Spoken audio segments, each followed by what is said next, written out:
Hi, everybody. Welcome back. I think we're going to get started again. I hope you enjoyed that first conversation between Benedetta and Meg as much as I did. That was so great. So my name is Jarrett Fuller, and I am a contributing editor at AIGA Design, and I'm the host of a podcast called Scratching the Surface, which is a long-form interview podcast about design theory and creative practice, really thinking about design in kind of the widest sense. And I'm really excited that we can partner with Ion Design for these series of conversations that I think will be that will not end here, but that will continue on past what we're doing today. As Meg mentioned up at the beginning of this session, all of these will be recorded and available to all of you, but I'm really excited to share that this part of the day will be repackaged as a Scratching the Surface podcast episode in the near future. For those of you who know the podcast, know that these episodes are very conversational and informal. And so if you do have questions, populate the question and answer module as we go, and I will try to weave them in throughout the conversation. We don't necessarily need to save those to the end. So I am joined today by the designer, the activist, and author, Julia Watson. Julia is a leading expert on indigenous technologies and is the author of a truly fascinating book called Low Tech, Designed by Radical Indigenism, that we're going to be spending a lot of time talking about today. She also teaches at Columbia. She runs an experimental landscape and urban design studio and is the director and co-founder of A Future Studio, which is a consultancy of designers focused on positively changing our interconnected ecologies. Hi, Julia. How are you? Hi, Jarrett. I am well. How are you doing? I'm pretty good. Thank you for being here today. I want to start by talking about the title of your book, actually. And so the book is called Low Tech, and that's spelled LO-TEK. Can you talk about what that is an acronym for, what that means, and where you kind of came across this term? Yeah, well, the term was something that I completely made up. So it's nothing that is really familiar, except in the sense of the end of the term, which is TK, which means traditional ecological knowledge. And that's just the foundation knowledge that's used in the book. But really, it's a combination of the term local and TEK, and it's talking about local technology. And it's kind of like it's a bit of a pun, actually. It's a bit of tongue-in-cheek, because I was teaching technology and I was teaching all this stuff that was high tech, and what we were looking for actually in the built environment was soft ecosystem technologies and local technologies that work with their environments and their systems. And everyone was calling it low tech, which is LOWTECH, and calling it primitive. And you know, considering this within this kind of ideology of industrialization, like the things that we know industrial design, like low tech, the hippo roller, and you know, these types of systems. And it's just absolutely not that. It's like something completely different. So I was like, what is a way that we can sort of embody all the understandings of these technologies and create a different technology by which we can understand it? And so that was like the birth of the term low tech. Can you talk a little bit more about, because you started answering my next question actually, which was how low tech, LOTEK, is different than low tech, LOWTECH. Can you talk about where those start to diverge for you and the difference there? Yeah, I mean the low tech, LOWTECH, it's like from industrialization. It's born of like manufacturing processes. It's born of our understanding of the 20th century and all the processes and the history of those processes before that. And so when you start to categorize the technology within that, it doesn't actually consider technologies that have been around for thousands of years. It doesn't consider technologies that have come from deep time and deep understandings of and sort of place-based observation and knowledge systems. And so that's like really where it starts to diverge. And when you start looking at local technologies, they're very accustomed to the environmental extremes. They're really working with the natural environments and the natural systems. They have an understanding of flowering times of different plants and understanding of breeding times of different species. They work with climatic extremes, and so that's like one of those major differences is this technologies actually come from scarcity, come from a limited environmental resources and a limitation. So it's kind of born out of sustainability. Like those are the type of understandings that we have about sustainability. There's low embodied energy, it's low cost, they're easy to maintain, they're sort of crafted, handcrafted. And that's where it all sort of becomes really different to our understanding of low tech TECH, Right. and then sort of these local system based technologies. And so I guess just for people who are not familiar with the book and kind of the ideas behind the book. So in low tech, you explore 18 different indigenous communities around the world who are kind of using these types of methodologies and have been using these types of methodologies. And so this, just to kind of give real examples, this is things like living root bridges or kind of floating villages, or things like that. You are a designer, you have an architecture background. How did you kind of start to approach researching these and visiting these communities, and kind of understanding these, as being a designer and not necessarily being a researcher or an anthropologist? Where did those two things start to come together for you in your work? Yeah, I think it actually started. I studied architecture first, and I studied it back in Australia in Brisbane, which was back then a pretty little town. But we had this incredible course, and we had this incredible department within the architecture school called the Aboriginal Environments, the Unit of Aboriginal Environments. And I did a course in second year, which was compulsory to every single student, where we were taught what it meant to look around at Indigenous communities and understand their nature-based technologies, their housing systems, the way they constructed their built environments, and their Indigenous technologies. And until that point in time, I had never seen anything like that. I had no understanding, what I was taught in school, and up until that point, that was just not part of any form of curriculum that I'd ever had.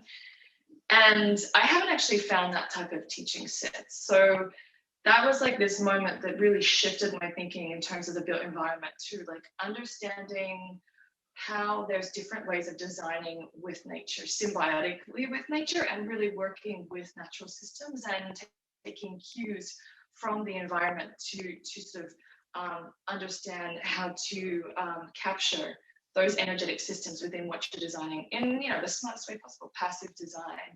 Right. And so that was like a really incredibly pivotal point. Yeah. I've never found a course like that anywhere in the world like it actually. And that was, that's like going back 20 years. Yeah. And so, Yeah. and that unit is still there at University of Queensland today, and hats off to Dr. Paul Mamet who started that. And I think that, there needs to be more of that. And low tech was one of those ways to try and push that type of thinking. But it was also just this exploration. I've been sort of traveling around the world, as like all Aussies do, for 20 years, looking at different landscapes and different ways that human beings design with nature.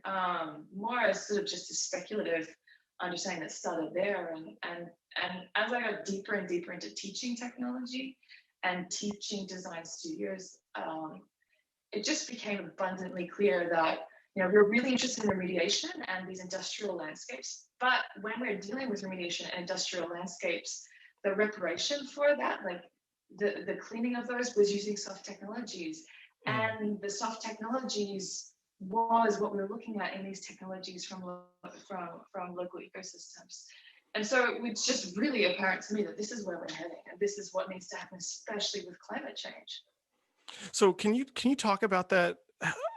What was interesting to me about reading the book is, we can really trace the kind of rise of design to the Industrial Revolution, which is this idea of, in many ways, of kind of conquering nature or of overcoming nature or being separate from nature. And I think that mindset still kind of permeates design in a lot of ways, and architecture Yeah. also. And what your book does and what the case studies in your book do is show another way, which is about designing with nature, or that nature is design perhaps. And I'm interested in that relationship of, you know, in a weird way, it almost seems like like we think design can kind of solve these problems, but in many ways, design is just doing more harm than good. You know, a lot of these solutions are just already there in the world, and then we try to kind of like, you know, steal them and make them into something else. How do we actually start to approach this and think about how we can kind of incorporate these methodologies into our work? Yeah, that's a bit of a key to in McCarg, Design with Nature. Yeah. And obviously, like for all designers, like that was like a very seminal book, and very, very seminal sort of part of the pedagogy that we're all taught in design school. But I mean, it's interesting the question, even because while you're sort of unraveling the question, my mind's like popping off. It's like, well, no, that's not what happens. No, that's actually not part of it. Because like, you know, we design, especially with climate change, we design to respond to systems and to deal Right. with climatic extremes. And we do it for human survival, essentially. And Mhm. design has always been about human survival. Design is really about, you know, it's about sheltering, it's about food systems, it's about water security.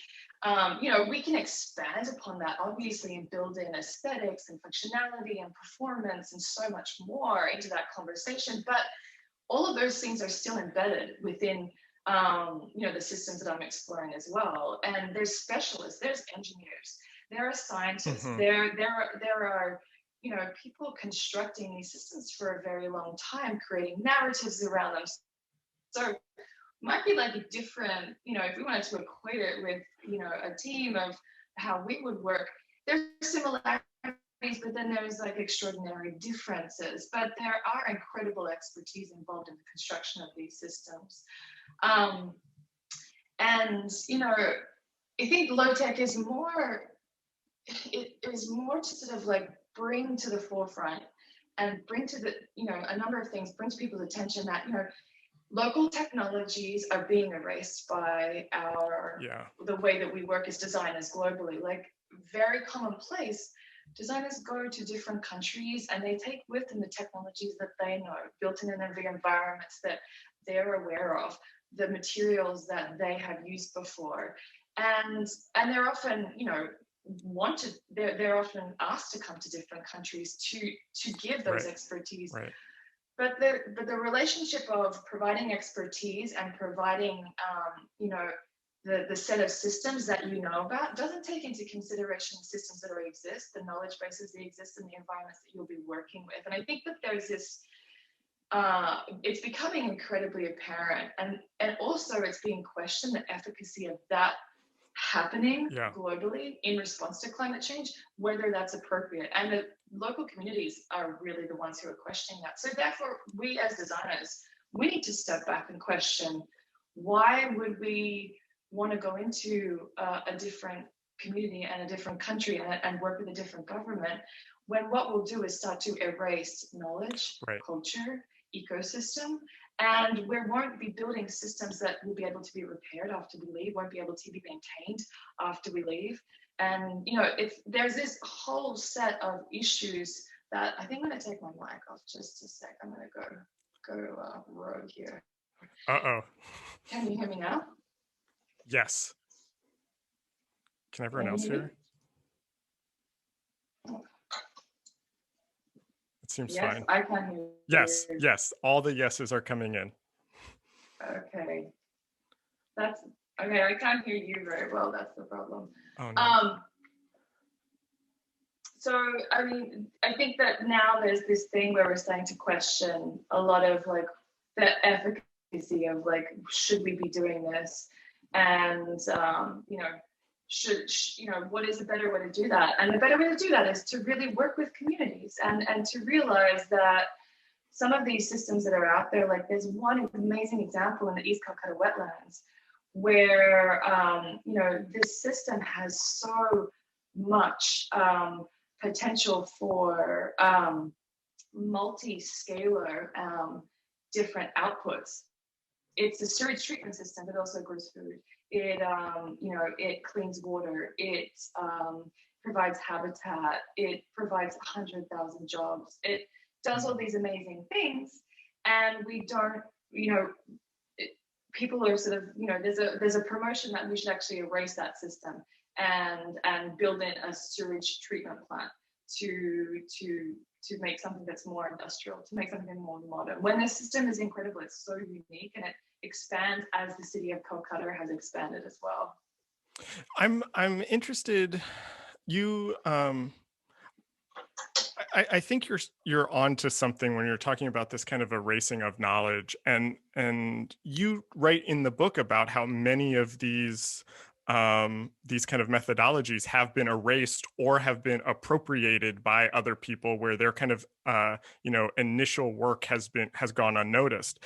And I want to know how you think about that, both in regards to the book and kind of sharing these stories to make sure that they're not erased, but then also how we as designers can learn from them without just kind of superficial appropriation, not just kind of taking the high level idea, but actually kind of embodying them in the work that we're doing. As I was saying before, I think it's more a parable about, we need to rethink what technology is. We need to understand that we don't have to always bring universality or homogeneity. Mm-hmm. It's not, there is a way that we can recognize that there's incredible diversity, there is incredible complexity, and that we can work with that, and that technology can be about that. And so having adopted this understanding that technology is incredibly universal, it is industrialized, it is a manufacturing process, it is efficient, it is optimized, it can be distributed most efficiently around the world. Those types of understandings, that's not what we're talking about. We're really talking about a very different idea of technology. And by recognizing that often the technology that's born in a place has all the knowledge built into it already. Right. And so, you come up against this issue when you're saying, okay, well, how do we appropriate these technologies into our cities? Because a lot of the time, the cities and the way the cities have developed, that has been the moment and the sort of the spark that has caused the erasure of the technologies, as well as so many other different types of processes like urbanization and going back further, colonialism. And so there has been these erasures over time, and they're still occurring. It depends on where you're working around the world, where local technologies are not recognized, they're ignored, or they're intentionally just erased to make way for different types of processes. So it's more like, okay, we recognize that we're doing this. There's a way that we need to address these forces and address these ways of practice, and we need to come up with different ways of understanding how to do that. And so could it be that, when we're working in different communities around the world, we're actually promoting local technologies. We're building into our processes ways that we can work with different communities, and we're working with Indigenous scientists, Indigenous designers, and talking about what is it that we can use, what is it that is going to be appropriate. Where can these processes begin of the sharing of knowledge? And that's a lengthy discussion that has to be had about what's willing to be shared. How do we put these notions into practice in terms of climate change? But it's definitively addressed, and by the Indigenous community, that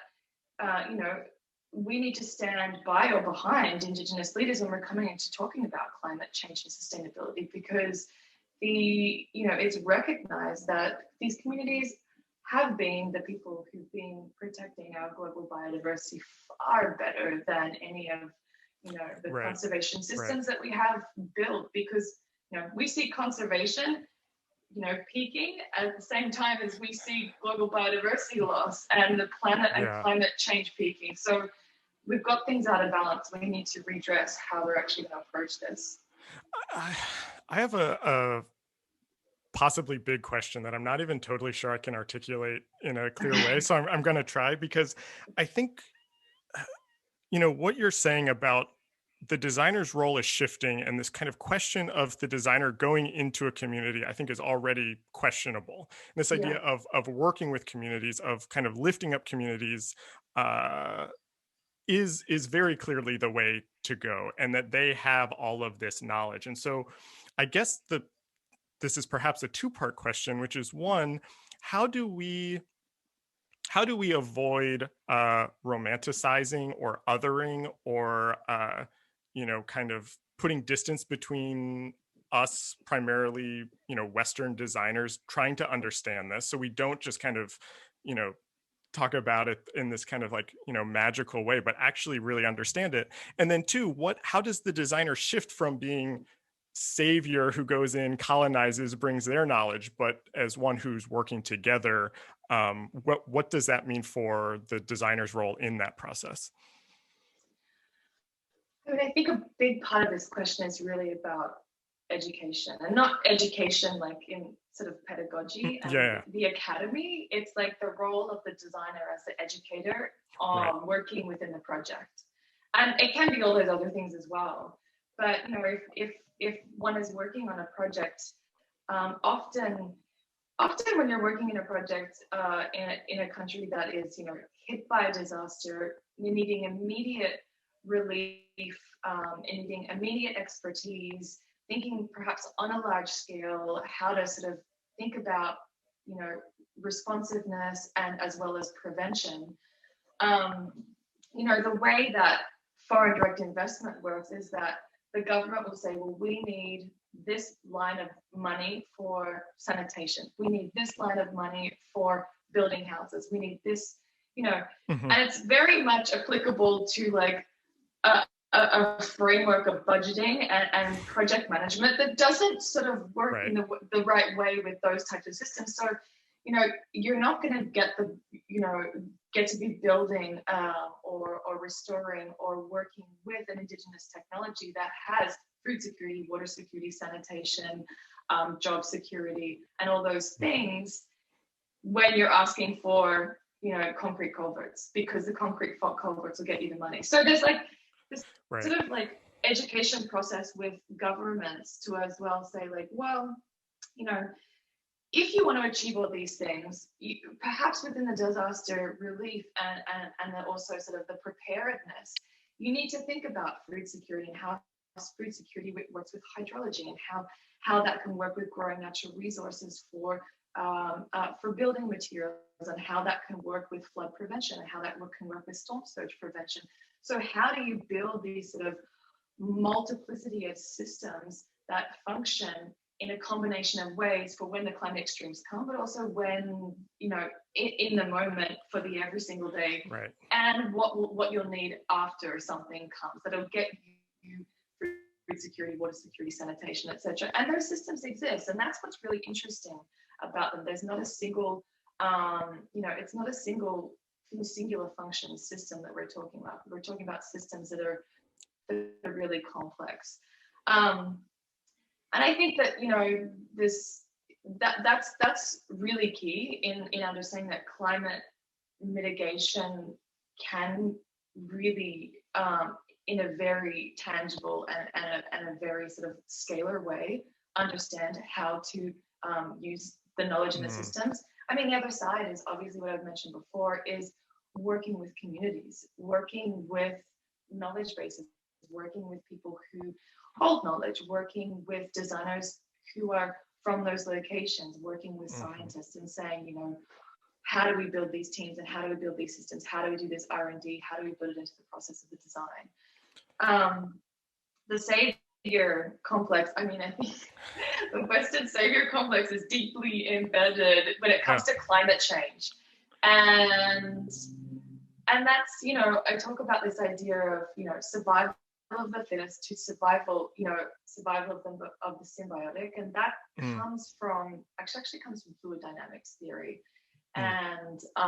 And there's a book by a woman, Lynn Margolis. She actually talks about this. And she said in early 2000s that this was the way we had to move forward. This is the way that life works. And this is what we have to think about it. So more I'm sort of saying like, understand we're dealing with complex systems, understanding we're dealing with ecologies, and understand that place-based observation and understanding of these systems and the way these systems work, even though they're changing because of climate change, Right. is going to be far more appropriate than sort of be coming in saying, well, we've got all the solutions and we can save this. Right. I think that's exactly it. It's not that the designer can save the day or that design alone, but designers in dialogue with Yeah. experts, with the communities, with people who are kind of embedded on the ground. There's a question from Jeremiah that actually relates to this that I think is a really interesting question. Uh, he says, "I've often asked myself what might happen if design was approached as an act of removal versus an act of addition. What is the primary approach to design a mode of creating addition?" And so the question is, what principal approaches do you think are necessary to shift in design education? And do you foresee a future where design education completely shifts beyond a primarily capitalist approach? Whoa. That's a great question. It's a great question. It's a big one. I mean, it's funny because there's so many things that, we can talk about design education, but we can also talk on like a much bigger scale about how we see kind of the world moving. And so with this idea that, okay, globalization, everything, there's like universality, everything can be sort of transported around the world and reapplied at scale, and it'll work. We know that like COVID has we've understood that doesn't work. We know that, with design education, that doesn't actually work. We know that so many systems are dependent upon like the diversity. We know that resilience doesn't work like that. We know that, that we need diversity. We need, all these understandings. We need that for healthy ecosystems. We need that for human survival. We also know that while we have a universal understanding of climate change, like 1.5 degrees, sea levels will rise this much in this many years. The thing is that every single location, that will play out differently. So there actually is this universal understanding of climate change, but there's going to be incredibly unique individual impacts. And so the way to deal with those individual, unique place-based impacts is to use place-based technologies and understandings. And so, I mean, it's not that, all of design is going to move in that direction anyway. This is a subset of design. This is a very specific understanding about design. And so it's not, it's an understanding that there's a certain part, especially climate change and design for resilience, it's moving in that direction. They're when you're dealing with design that's really sort of more working on an international scale as well, that's the type of design that we're talking about. And that's the design education we can talk about as well. Another part to that question might be, though, that I think that there's been this idea and a model that Western design pedagogy and European and Northern American maybe design pedagogy has and design practice sometimes is why it's kind of like the more global understanding of the design that sort of makes its way around the world, and that's why there's so many students that come here to receive that type of form of design. But I think the pushback from low tech and the way that I'm thinking is that everybody that comes has something to contribute to this discussion, and that's a shift to say that there's such intelligence that everybody brings to this discussion. It's not the superior form of design that's coming from the West or from Eurocentric points of view, that there is intelligence everywhere that we can use. Right. I want to like try to kind of bring this down into a practical level also, because you wrote this book, you did this research, but you also are a practicing architect. You have a studio, you're doing some of this work. How do the kind of principles in the book or the ideas in the book manifest themselves in the kind of actual work that you're doing day to day? Yeah. I mean, surprisingly enough, the way that the first chapter began in the book was when I was working with the Republic of Indonesia on Bali's first UNESCO World Heritage Site. And so I was asked by the government to work with a series of local scientists to come up with a tourism management and a conservation plan. And so going there and working with, in this landscape and working with the local scientists and Suvac farmers really came to understand, oh, well, there is all this place-based knowledge that needs to be accounted for. And this sort of universal UNESCO approach of preservation in a cultural landscape that's living and alive, that, I don't know, that we need to like shift that type of thinking. And so that's where it began. And so I started sort of working with scientists, and this work is actually still ongoing, not by me, but the people I was working with. They're still coming up with ways to innovate rice terrace technology, and that preservation area was conserving 40,000 square miles of rice terraces on Bali. Second project was working with a community in the southern wetlands of Iraq, and I was asked to come on a team to help them design a wastewater treatment park to treat the water coming into the cities to go back into this wetland system where people live on, 500,000 people lived on islands. And so that project is still ongoing as well. And those wastewater treatment parks are now being repeated all the way up the Tigris-Euphrates River, and they're planning to try and get this to become a means of place-based wastewater treatment on site that really deals with local knowledge and local culture and local building practices. When I'm working, we just did a project in New York, which was the Rockefeller Center temporary summer gardens, which was, an amazing project, but it was on the site of America's first botanical garden. It has been changed to Rockefeller Center now. Rockefeller Center, it's a very urban landscape. There's a planting palette probably of about 10 species of plants. And so our differentiation was to bring in indigenous ecosystems and to build in the Native American meadow, the plant palette of the Native American meadow, and to bring back biodiversity to the city. So using companion planting and all different types of species that work together in the indigenous landscape of this particular location.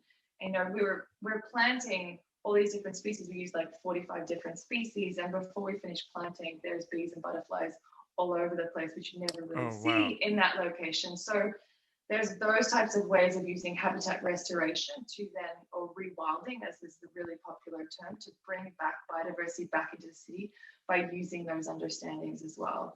And then, working overseas, there's projects that we're doing with low-income housing where they're building sustainable systems into low-income housing to try and think of low-income housing isn't just about how many, units in this much space, and really trying to sort of like, that's where the money goes, and not thinking about sustainability on the ground, but how do you then build in these types of sustainable systems from around that particular area in the world?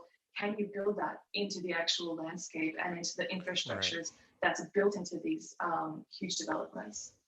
So how, for those of us who are not kind of working in this space now, and especially I imagine a lot of the people listening to this come from a graphic design background or in graphic design, and we necessarily can't help with kind of rewilding Rockefeller Center or understanding how to even begin a waste treatment plant. Do you have ideas of how someone could shift their practice to start to incorporate these ideas, or maybe not even to shift their practice, but just to incorporate them in with the kind of work that they're already doing? How do you start to kind of bring these things into the work? I think that definitely as a landscape architect and an urban designer, it begins to translate that you're really starting to deal with soft systems. And there are lots of designers out there who have been exploring soft systems and the way that they work with climate extremes. I think that there's also this idea of thinking about sort of the symbiotic processes, even from a material technology scale. So if you're in the fashion industry, like how are you going to build processes that are the sort of circular economy or closed loop systems. So, how are we going to be thinking about multiple generations when we're designing, rather than like the next year? Or there's sort of like, you can pull out and tease out a couple of much larger, sort of more generic ideologies that you can pull from the thinking, rather than very sort of specific. So not doing universal, like thinking about diversity and multiplicity, thinking about responsiveness to environments as well. What's sort of a place-based design, as opposed to something that's sort of very ignoring its local environment, its all local conditions. So, and it's not applicable, I don't think, to all facets of design, but I think that there's also always been this idea that sort of local technologies and this type of thinking is sort of in the past, or like you were talking about, that idea of the romanticism and the reminiscence of, but these are all incredibly complex and present. This is the everyday. This is now. This is contemporary. This is where we are at in the world. That this is all the technologies that exist now, and so there's a way that we can understand that there's a lot to look at. There's a lot to understand, rather than the go to what we have been always going to, and sort of the first choice, or the first way of thinking. We can like really extend ourselves beyond that. I mean, it's interesting too, because we keep kind of talking around this idea of universal solutions, and you're talking about the value of diversity and the need for diverse solutions in different parts of the world. And I think this is a little bit of a blanket statement, but the language of Silicon Valley has kind of seeped into a lot of the design world, where everything is about scale, about reaching the most people, about kind of having these quote unquote big impact. And what I'm hearing you say is almost the opposite, where it's not necessarily about scale and hitting a billion people or whatever, but just like, who are the people around you? Like, what's going on? What's the land here, and how can we kind of respond to that? How do this is a two-part question. I'm interested in how you think about that in your own work, but also when you're working with students. Are your students kind of in that mindset of, oh, I want to kind of like do something big, or how do you kind of change that mindset to just let's look around right here? You know what I mean?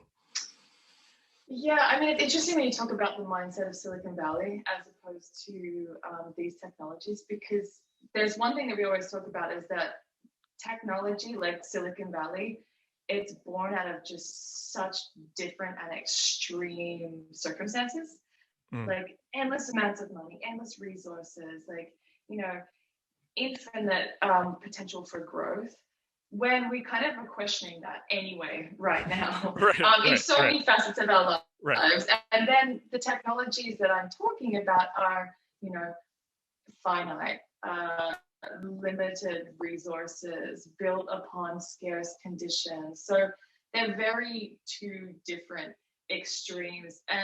But I don't think that some of the terminology has to be mutually exclusive. I think that what we can understand is that, when we're talking about design, I think often we're talking about design for a particular socioeconomic level and a different specific places in the world.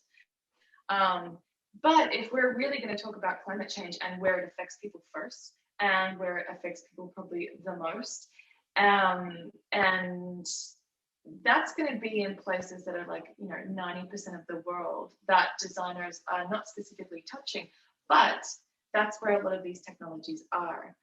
And the potential to have a scalar impact upon climate change, if those technologies in those locations with 90% of the world that actually designers aren't touching at this point in time, if those technologies, if our expertise were able to work with those communities, if there were scalable business solutions involved with those technologies, the potential to impact climate change, if you were to turn up the heat and expand and scale all those technologies, that's going to have a much bigger impact than any technology that comes out of Silicon Valley, and any Right. technology that we're thinking that will be universally born of, you know, the 10% of the world that can really afford to replicate really high-end technologies.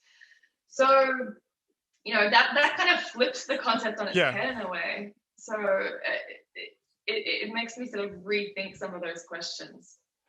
Yeah. I mean, it is that. Yeah, that is actually really interesting. Like, what's next for you, and how does kind of this current moment that we're in um, change or kind of excite the next things that you're working on, or where you kind of see this work going? I mean, there's, you know, when COVID hit, I think a lot of designers were asked, how does this impact your practice? Apart from the obvious. You know, everyone being separated and having to change their actual mode of practice. But, you know, I was looking at climate change and pandemic actually before COVID hit, because we were working in Mozambique.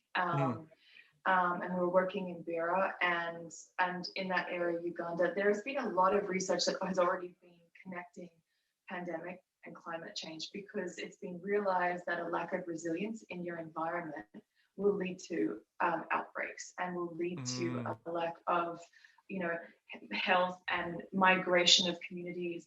Therefore, you get more occurrence of transmission, encroachment upon nature reserves or the wilder landscapes, and then you get that zoonotic transmission between different species. So building in resilience and ecological diversity as just a mandate for how, you know, how we're thinking about approaching pandemic, that completely made sense. So when the pandemic hit, I was like, yeah, of course, this is knowledge that people, this is part of knowledge, especially in the public health field, that people are already talking about, whether we're talking about it in the field of design yet.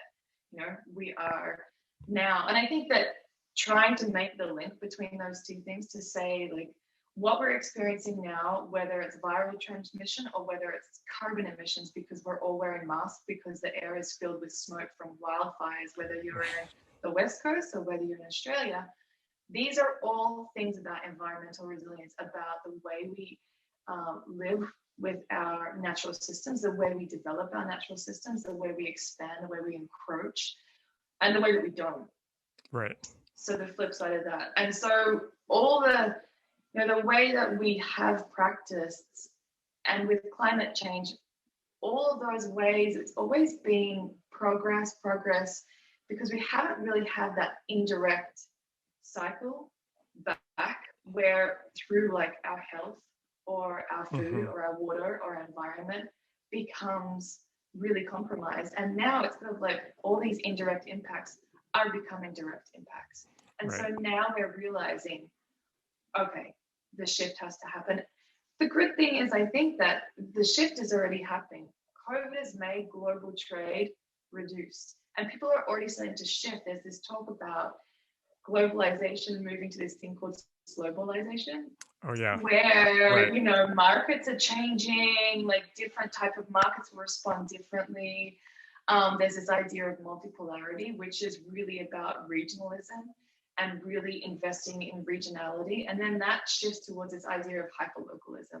Right. And low tech is all about hyperlocalism. And so being really responsive to your environmental needs at the local scale, or the district scale, or the regional scale, that's exactly ecological thinking. And that's like ecological systems thinking. So from multiple directions and multiple reasons, it's interesting that we're already in so many facets, whether it's economics, governance, trade, we're already moving in that direction. And so that as designers, we need to move in that direction as well. Yeah, I love that. I end every episode of the podcast, and I want to do that here also the same way. I'm just curious what you're reading right now. I'm reading Sand Talk by Tyson Yunkapour. He is an Australian. He's an Australian Indigenous writer, and he's talking about what it is, you know, how do you pass Indigenous knowledge? Like, what is the wisdom? What are the knowledge systems? What's appropriate ways? Like, exactly the fundamental critical questions that were like the foundation and the beginning of this conversation. It's a great book. Oh, great. It brings this whole conversation full circle.